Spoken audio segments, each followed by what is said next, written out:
शुद्ध प्रेरकत्व युक्त एसी परिपथ। आज हमको देखना है, देखिए एसी परिपथ बनाएंगे, क्लियर बात है। वोल्टेज सोर्स कैसा होगा? एसी मतलब प्रत्यावर्ती धारा। तो यहाँ हम एक प्रत्यावर्ती वोल्टता स्रोत को लगाएंगे, इसके साथ एक कुंजी जोड़ दिया और इसके ऊपर हम जोड़ेंगे शुद्ध प्रेरकत्व। प्रेरकत्व मतलब प्रेरण होगा। तो प्रेरण किसमें होता है? तो हमको यहाँ कुंडली लगानी है। चलिए ये कुंडली लगा दी और इस कुंडली के साथ हमने आगे इस परिपथ को पूर्ण किया। तो ये बन गया मेरा, ये हो गया एक कुंडली जिसमें होगा स्वप्रेरण की घटना। मान लीजिए इसका स्वप्रेरकत्व है L,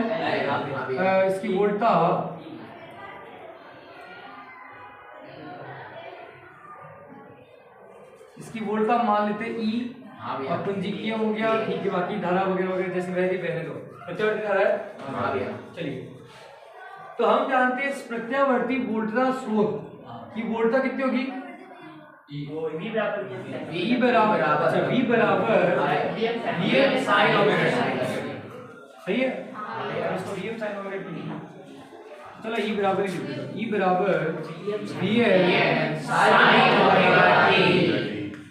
ठीक है, क्या कुंडली का वोल्टा उतना ही होगा जितना प्रत्यावर्ती वोल्टा स्रोत का? नहीं भैया।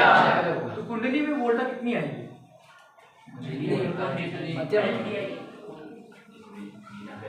बिल्कुल L di अपॉन dt। ये पता चला? एक बात बताओ, प्रत्यावर्ती वोल्टा है तो प्रत्यावर्ती वोल्टा के कारण जो धारा बहेगी वो धारा कैसी होगी? प्रत्यावर्ती धारा का मतलब दिशा परिवर्तन। अगर धारा की दिशा में परिवर्तन हो रहा है तो कुंडली से संबद्ध चुंबकीय फ्लक्स बदलेगा और चुंबकीय फ्लक्स बदलेगा तो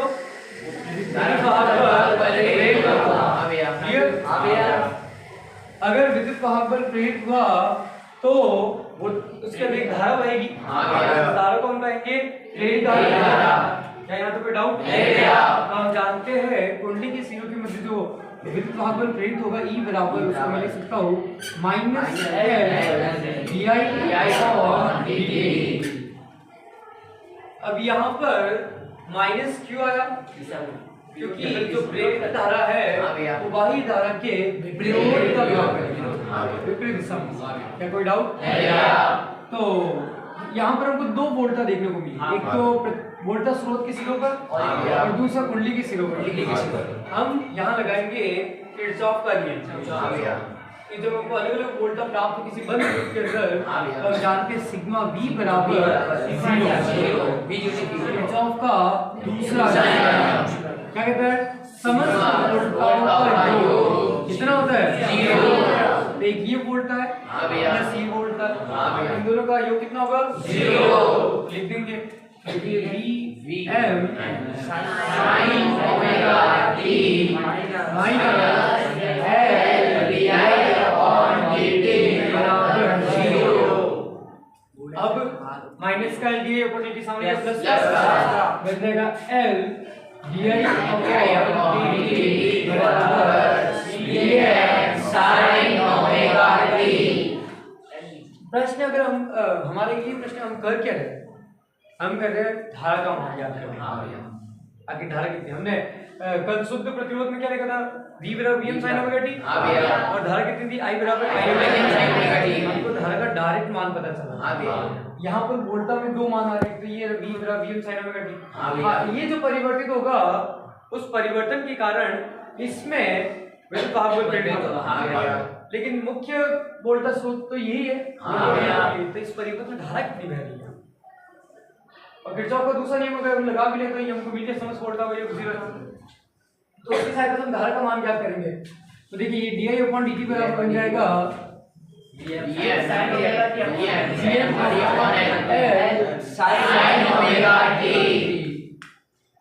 अब यहाँ ये जो dt है उसका हम सामने भेजे, सामने नहीं भेजा है, चल फिर करंट करिए sin omega t dt sin omega t dt। अब देखो धारा तो मिल गया लेकिन ये जो धारा वो अल्प धारा है और ये संपूर्ण धारा के लिए हम करेंगे दोनों पक्षों का समाकलन करेंगे।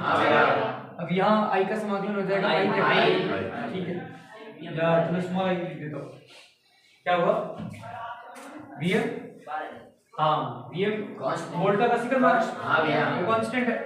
यहाँ हो जाएगा i बराबर vm sin ओमेगा t का sin का समाकलन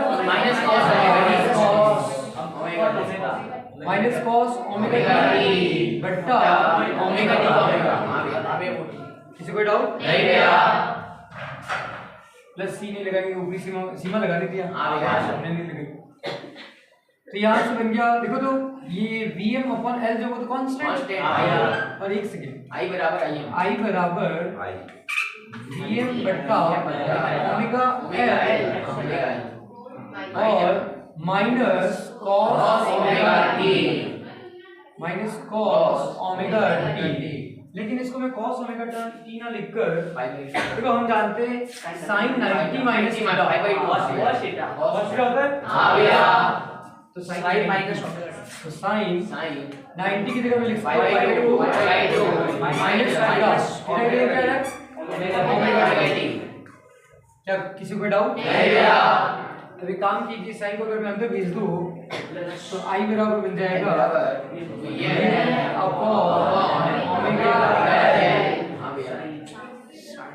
साइन माइनस का जो है वो प्लस का हो जाएगा और माइनस है वो माइनस का ओमेगा t माइनस ये लिखा है देखो ये गलत लिखा है यहाँ गलत लिखा है। या देखो ये जो ओमेगा एल है वो ओमेगा एल क्या है प्लेट का प्रतिकहा जिसको हम कहते हैं एक्सेल एक्सेल बराबर क्या होता है ओमेगा एल। यहाँ आई बराबर हो जाएगा vm अपॉन एक्सेल साइन पाई बाय 2 नहीं हाँ omega t minus pi by 2। क्या कोई डाउट ये क्या है बाधा और ये क्या है वोल्टा और वोल्टा बट्टा बाधा धारा ये धारा का सिग्मा इसको हम लिखेंगे आई तो आई बराबर I sine omega t minus pi by 2। तो इस सूत्र को देखकर क्या समझ में आया वोल्टा तो vm साइन ओमेगा t है वोल्टा है साइन ओमेगा t और ये क्या है sine omega minus pi by 2। अब बच्चे कंफ्यूज होते भैया हमने क्यों चेंज किया कहाँ क्या किया आखिर कॉस के पदों में छोड़े तो चल जाता ना काम नहीं चला तो हमारा वोल्टा किस पद में साइन के पद में अगर ग्राफ बनाना ढंग से समझना है तो दोनों को एक ही पद में रखो या तो उसको कॉस में बदलो या इसको साइन में बदलो किसी को डाउट इसलिए हम इसको कॉस को साइन में बदलेंगे और साइन बदलने में ये बन गया। तो अगर मैं इसका फेजर डायग्राम बनाता हूँ फेजर डायग्राम समझ में आ रही है तो इसका मैं डायग्राम बनाऊंगा तो देखो ये वाली लाइन अगर मैंने बता दिया ये ओमेगा टी है ओमेगा टी और ये वोल्टा का सिग्मा मान आ गया vm किसी को डाउट तो धारा इसी लाइन पर होगा या आगे होगा या पीछे होगा कैसे पता चला आपको omega T minus pi by 2 तो वोल्टा ज्यादा है या धारा ज्यादा है वोल्टा ज्यादा है तो कम क्या है धारा पीछे कितना पीछे पीछे हम कहेंगे धारा वोल्टा से पीछे समझ आ रहा है तो हम पाई बाय 2 पीछे देखो जब अंतराल 0 कलांतर हो ही ना कलांतर 0 पे एक ही लाइन पे लेकिन ये क्या बोले पीछे तो पीछे के ऊपर करो या नीचे करो और याद है जब आप नीचे बनाओगे तो कोण आपका 90 डिग्री का होना चाहिए यहाँ क्यों 90 डिग्री होना चाहिए ये हो जाएगी वोल्ट ये हो जाएगी धारा और ये हो गया आपका पाई बाय 2 कलांतर पीछे ये फेजर आएगा और अगर आपको शो करना हो वो वाला ग्राफ जिस हम बनाते तो देखो ये वोल्टा है। मैं वापस कहूँ मुझे इतना अच्छा ड्राइंग तो नहीं आता, लेकिन थोड़ा सा अरेंज करेंगे, एडजस्टमेंट करेंगे। जब वोल्टा 0 थी तो धारा माइनस थी। क्यों पाइवेट के अंदर ठीक, तो वोल्टा तो यहाँ से स्टार्ट, धारा यहाँ से स्टार्ट। और जब वोल्टा मैक्सिमम हुआ तो धारा 0 कि वोल्टा आगे आगे है और धारा तो जब ये मैक्सिमम था तो ये 0 है और जब ये 0 हो तो ये मैक्सिमम, फिर ये मैक्सिमम मिनिमम हो तो ये 0, फिर ये कुछ ऐसा ग्राफ होगा तो जिसको आप यहाँ से मिला दो। कोई डाउट नहीं? तो ये था आपका गेन वक्र। तो शुद्ध प्रेरकत्व युक्त एसी परिपथ में हमने वोल्टा और धारा देख लिया। हमने क्या पाया कि शुद्ध प्रेरकत्व युक्त एसी वोल्टा परिपथ जो भी वोल्टा जो है धारा से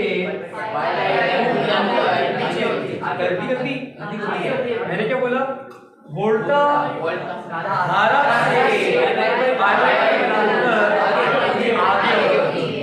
वोल्टा आगे और धारा ये कंफ्यूज ना हो। चलिए अब हमारा अगला हेडिंग होगा औसत शक्ति।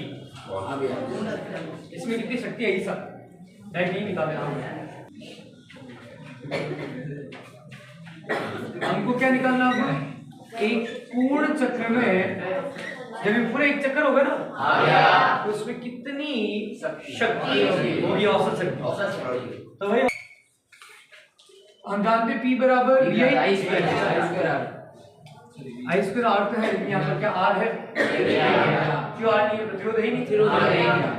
हाँ वो प्रतिरोध है प्रेरण कुंडली का, तो वो लगाओ, इससे तो P बराबर V होता है। V की जगह हमारे पास मान क्या है, V बराबर क्या है,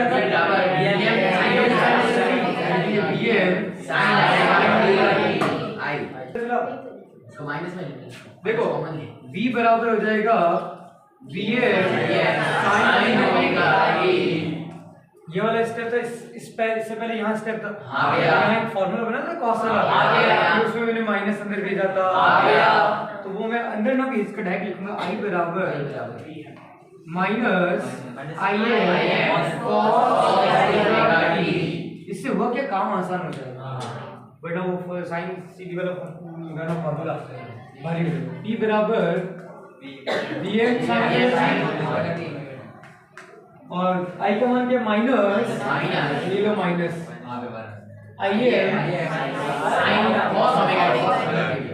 cos ओमेगा t। तो P बराबर एक काम करते ऊपर नीचे 2 गुणा कर देते हैं, इससे बेनिफिट क्या होगा पता चलेगा, अभी पता चलेगा। हाँ 1/2 Vm Im तो ऐसे केस और फिर 2 गुणा किया तो इसको 2 sin omega t cos omega t sin 2 omega sin 2 theta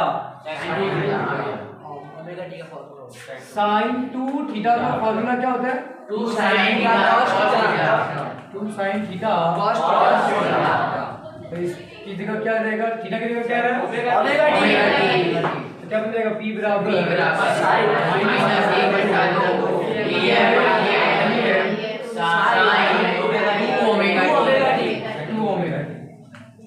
और यही शक्ति है। अब हमको निकालना है शक्ति क्षय।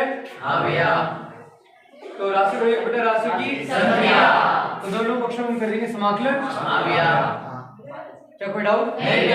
जब हम समाकलन करेंगे यहाँ तो sin 2 ओमेगा t आएगा ना, तो उसका आंसर आएगा 0।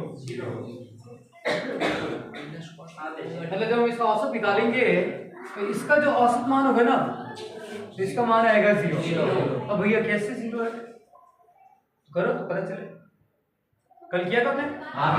वैसे आज करो, आपको पता चल ही जाएगा। मैक्सवेल को सॉल्व करें।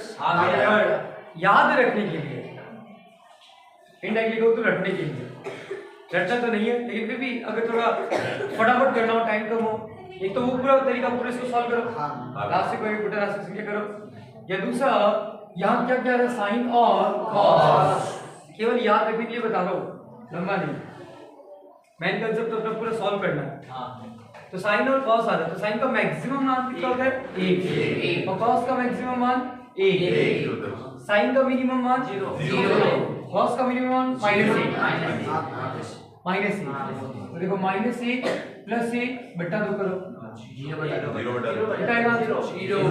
0 इस पूरे का मान कितना हो गया और औसत शक्ति कितनी हो गई 0 अर्थात एक पूर्ण चक्र में व्यय औसत शक्ति 0। इसका मतलब समझो प्रत्यावर्ती वोल्टता जो है जितना फ्लक्स में परिवर्तन करेगी उतना विद्युत वाहक बल बनेगा और उतना ही विद्युत वाहक बल उतनी ही धारा वापस प्रदान करेगा। तो ये प्रक्रिया लगातार चलती रहेगी, बस आपको एक बार चालू करना है और उसके बाद ये प्रक्रिया लगातार चलती रहेगी, क्योंकि एक पूर्ण चक्र में खर्च हुई ऊर्जा कितनी है 0 ऊर्जा खर्च ही नहीं हुआ। तो भाई ऐसा होगा क्या, सच में ऐसा होता है, हम आगे पढ़ेंगे एलसी को आगे जानेंगे इसी चैप्टर में। लेकिन यहाँ याद दिला दूं वास्तविकता में आदर्श स्थिति तो पॉसिबल है नहीं। जब आप परिपथ बनाओगे आप भले कह रहे हो कि शुद्ध प्रेरकत्व युक्त, तो यहाँ तार नहीं लगाओगे, तार तो लगाओगे ना, चुंबकी लगा है उसका नगण्य नहीं सही लेकिन प्रतिरोध तो ही तो शुद्ध प्रतिरोध युक्त ऐसी परिपथ बन ही नहीं सकता, तार लगाएगा उसका प्रतिरोध हो जाएगा। इस प्रकार 100% प्योर बनेगा नहीं, तो 100% औसत शक्ति 0 होगा नहीं। हाँ ये एक बात है कि जब आप शुद्ध प्रेरकत्व युक्त एसी परिपथ बनाओगे तो उसमें जो ऊर्जा आनी है वो बहुत कम होगा, आप उसका इस्तेमाल लंबे समय तक कर सकते हैं। क्या कोई डाउट? चलिए आज शुद्ध धारितीय युक्त एसी परिपथ, अभी तक हमने क्या पढ़ा? शुद्ध प्रेरकत्व युक्त एसी परिपथ, शुद्ध प्रेरकत्व युक्त एसी परिपथ, अब हम देख रहे हैं शुद्ध धारितीय युक्त एसी परिपथ।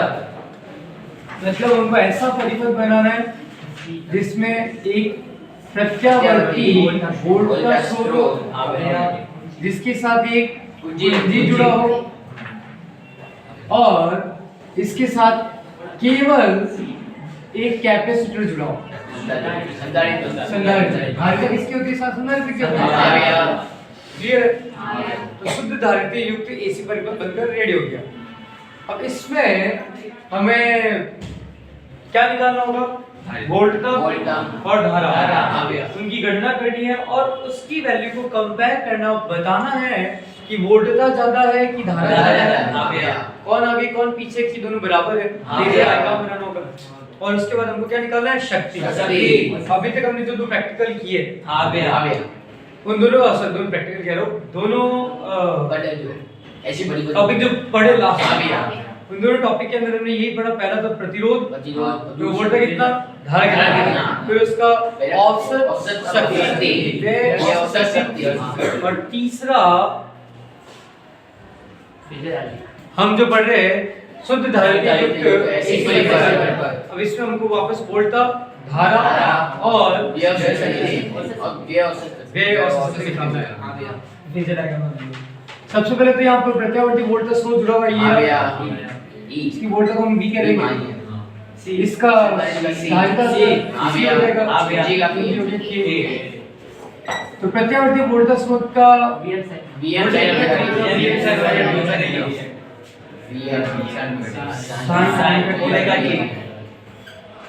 यहाँ तक किसी को डाउट नहीं? अब हमको निकालना क्या है? धारा। तो याद कीजिए जो कैपेसिटर होता है उस कैपेसिटर में धारा बाद में बहती, पहले आवेश संचय हो, फिर वो धीरे धीरे करके क्या कोई डाउट? तो हम जानते हैं उसका फार्मूला क्या होता है, कितना आवेश संग्रहित करेगा? Q बराबर C। कितना संग्रहित करता है? Q बराबर C। क्या तक किसी को डाउट? अब हमको धारिता सॉरी आवेश को मिल गया, अब हमको निकालना है धारा। तो धारा I बराबर क्या होगा? dq upon dt। आवेश प्रवाह धारा आवेश प्रवाह की दर होती है। समय कितना आवेश में परिवर्तन होगा? Q का मान कितना लिख देंगे CV तो dy dt as it is CV अब v का मान कितना है Vm sin omega t यहाँ तक किस को डाउट है नहीं भैया चलिए अब बताओ क्या करना होगा आगे वो क्या बोला C और V का कांस्टेंट हो गए हां भैया बाहर निकाल देंगे sin omega t I बराबर I बराबर C V Vm साइन का अवकलन क्या होता है cos omega t cos omega t omega t omega क्या रहेगा ओमेगा किसी को डाउट नहीं भैया अब एक बात बताओ हम कहते हैं एक सेकंड कहते क्या I बराबर Vm upon 1 upon omega C cos omega t लिखा जा सकता है हां भैया कैसे ओमेगा C जो है बट्टे में लिखिए उसको बट्टे में भेज दिया हां भैया ये तो जानते हैं भेजा जा सकता हाँ भैया। है 1 बटा बटा बटा हाँ भैया। 1 बटा 2 बटा 3 बटा 4 4 ऊपर चला चार बटे का बटा ऊपर। 4 नीचे भी तो आ हाँ सकता भैया, हाँ भैया। है ये नीचे आ गया हाँ अब बताओ अब ये क्या होता है ये SC XC धारितीय प्रतीकार बिल्कुल धारितीय प्रतिघात बराबर होता है 1 upon omega omega C c हां भैया तो हम क्या लिख सकते हैं I बराबर I बराबर Vm upon XC cos omega t किसी को डाउट नहीं भैया देखो ये तो cos है क्या उसको sin 90 minus theta sin 90 plus theta लिखा जा सकता है हां भैया बिल्कुल मैं इसको इस रूप में लिखना चाहूंगा sin 90 pi by 2 pi by 2 minus omega t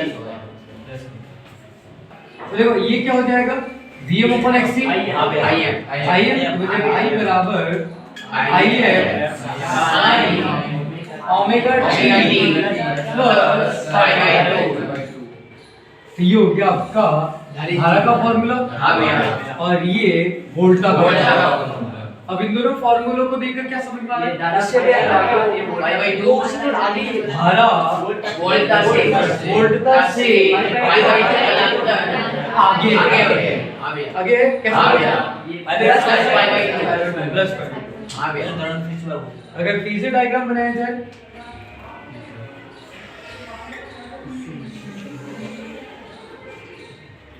थोड़ा दिया मान लीजिए ये वोल्टा है ये वोल्टा का शिखर मान है Vm और ये हो गया ओमेगा t हाँ ओमेगा t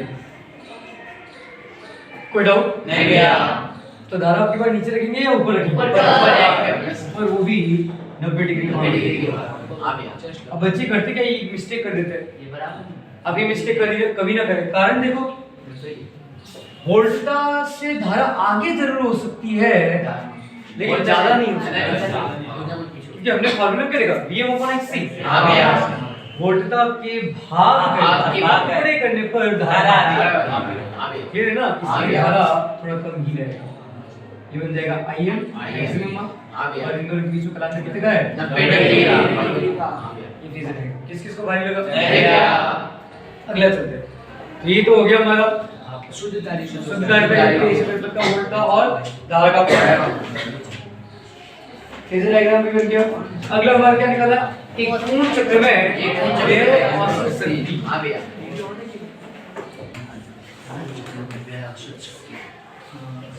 एक पूर्ण चक्र में वेव औसत शक्ति तो सबसे पहले तो शक्ति का फॉर्मूला P बराबर VI V से तो P बराबर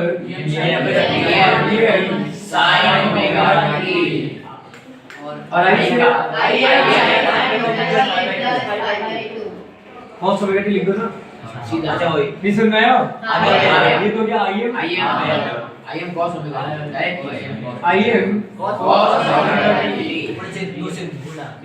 बिल्कुल ऊपर नीचे क्या करेंगे Im जो है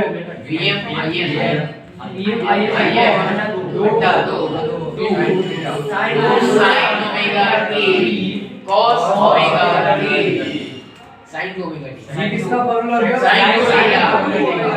समझ गए हाँ भैया। ये कितना है? बराबर 1/2 तो Vm बटा 2 into ओमेगा टी। अब फिर वही बात, हमको शक्ति नहीं चाहिए था, हमको चाहिए था औसत समाकलन में इसका करेंगे समाकलन में औसत निकालेंगे। हां भैया तो एवरेज टाइम जो भी है तो इसका मान निकाला जाएगा Vm Im बटा 2 sin 2 ओमेगा टी का औसत। ये तो कांस्टेंट है, बाहर आ जाएगा बराबर Vm Im बटा 2 sin 2 ओमेगा टी। अब बताओ इसका औसत कितना होता है? 0। कल आपने बताया था इसका जिसका आंसर औसत आ जाएगा 0 बराबर 0। मतलब क्या पता चला, जितना आवेश संग्रह मतलब जितनी वोल्ट लगेगी उतना आवेश संग्रहित होगा और आवेश वापस नहीं आवेशित होकर वापस यहीं पर आ जाएगा। ये प्रक्रिया लगातार चलती रहेगी। अगर शुद्ध धारितीय युक्त एसी परिपथ बनाया जाए तो उसमें औसत शक्ति जो खर्च हुआ नेट मान 0 रहेगा। क्या कहूँ तो औसत खर्च से ऊर्जा का क्षय, शक्ति का क्षय हुआ ही नहीं। शानदार युक्ति अपना। एक बार करो, सालों साल चलाओ, कोई प्रॉब्लम नहीं। क्यों कभी खर्च हुआ ही नहीं? क्यों? नेट मान कितना है? जब कोई शक्ति क्षय हुआ ही नहीं है तो सालों साल चलता रहेगा। लेकिन हम जानते हैं ऐसा आदर्श परिपथ बनाना संभव नहीं है। कुछ ना कुछ तो प्रतिरोध रहेगा, शक्ति क्षय अवश्य होगा। तो हमने क्या पाया? 3 में 3 कौन कौन से पढ़े?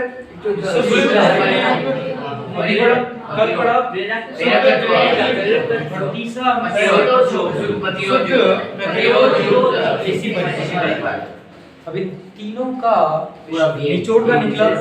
कल हम जानेंगे LCR परिपथ, शुद्ध धारितीय, शुद्ध प्रेरक और प्रतिरोध।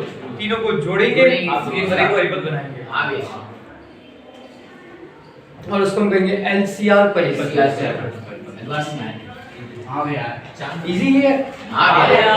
बेटा के इनको केवल जोड़ना है। बस ये याद रखना, जब शुद्ध प्रतिरोध हो तो उसमें व्यय और शक्ति 0 नहीं होती है। याद आ रहा है? 1/√2 गुना और 0.7 और अगर शुद्ध L हो, शुद्ध प्रेरकत्व हो तो 0, शुद्ध धारितीय युक्त परिपथ हो तो 0। बस ये याद रखना। चलिए इसका ग्राफ बनाओ। अब बेटो कलांतर आगे का मैंने बताया, समझ जाओगे? हां भैया।